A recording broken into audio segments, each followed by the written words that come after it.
Destiny, we've been waiting for you. The girl smiled as she said it. My stomach tightened. I had never seen her before in my life, yet she knew my name, not just my name, all of them did. The other five strangers smiled at my friends as if they were old friends reuniting after years apart. Marcus laughed. Okay, that's creepy.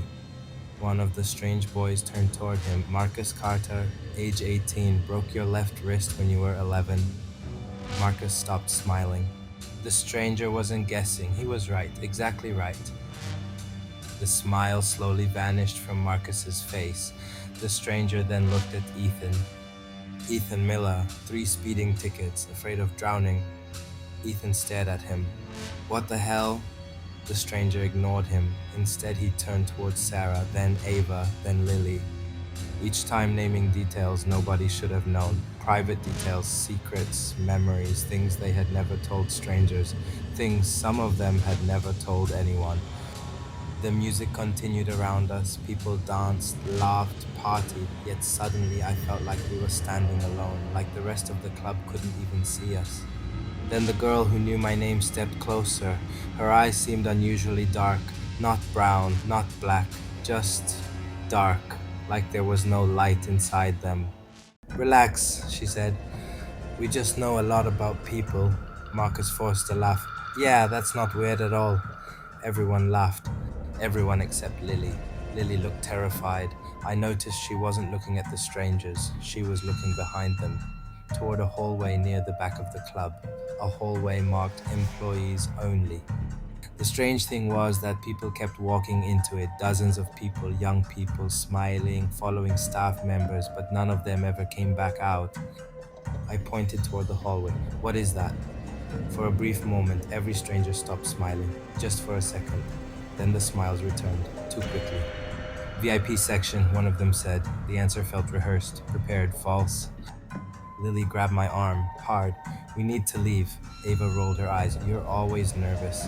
No, Lily's voice shook. Seriously, we need to leave. Before anyone could answer, the strange girl looked directly at Lily and smiled wider, much wider, wider than any human smile should be. Then she blinked for a split second. Her eyes changed. I know what I saw. I don't care if nobody believes me. There was no pupil, no iris, nothing, just complete darkness. Then she blinked again, and her eyes were normal. My heart started pounding. I wanted to leave too, but Ethan stepped forward. What exactly is in the VIP section? The strangers exchanged glances, like they were silently communicating. Then one of them answered, something unforgettable. That should have been enough. That should have been our warning. Instead, we followed them. The hallway seemed longer than it should have been, far longer. The music faded behind us. The walls became darker, the lights dimmer, the air colder.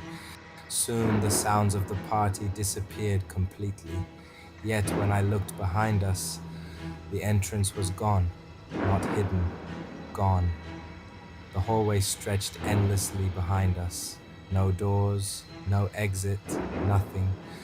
I stopped walking. So we're just going to ignore that? Nobody answered because they had noticed it too. Then Marcus laughed nervously. Okay, that's not funny anymore. The strangers continued walking, never looking back, never speaking. Finally, we reached a large metal door, ancient, rust covered, covered with strange symbols scratched into the surface. Nothing about it belonged in a nightclub. One of the strangers placed a hand on it. The door slowly opened. A terrible smell drifted out. Rot, mold, something much worse. Beyond the door was a staircase descending into darkness, and that's when Sarah finally said it. We're leaving. The strangers immediately stopped moving, every single one. Slowly, they turned around, all at exactly the same time. The movement wasn't natural, it was too synchronized, too perfect, like 6 puppets controlled by the same hand. The girl stared at Sarah, and for the first time, she wasn't smiling. You can't leave. The words echoed strangely, as if multiple voices had spoken together. Sarah backed away. What? The stranger stepped forward. You accepted the invitation. A chill shot through my body. Then Marcus grabbed my shoulder. Destiny. His voice was shaking. I looked at him. His face had gone pale. He pointed upward. I followed his finger and nearly screamed. The ceiling wasn't a ceiling, it was moving. Thousands of black shapes crawled across it, human shapes, upside down, watching us, waiting. Their eyes glowed in the darkness, and every single one was smiling. Then all the lights went out. Complete darkness swallowed us. People screamed. Someone grabbed me. I don't know who, I don't know what. The darkness felt alive, moving, breathing, touching. Then the lights flashed back on for 1 second, just 1 second, but it was enough. Enough to see that Marcus was gone, gone without a sound, gone without a trace. Only 5 of us remained. And somewhere deep below us, I heard Marcus laughing. Except it wasn't Marcus anymore. Not really. The laughter sounded wrong, like something was trying to imitate him, and failing. Then the lights died again, and something in the darkness whispered, 5 remain.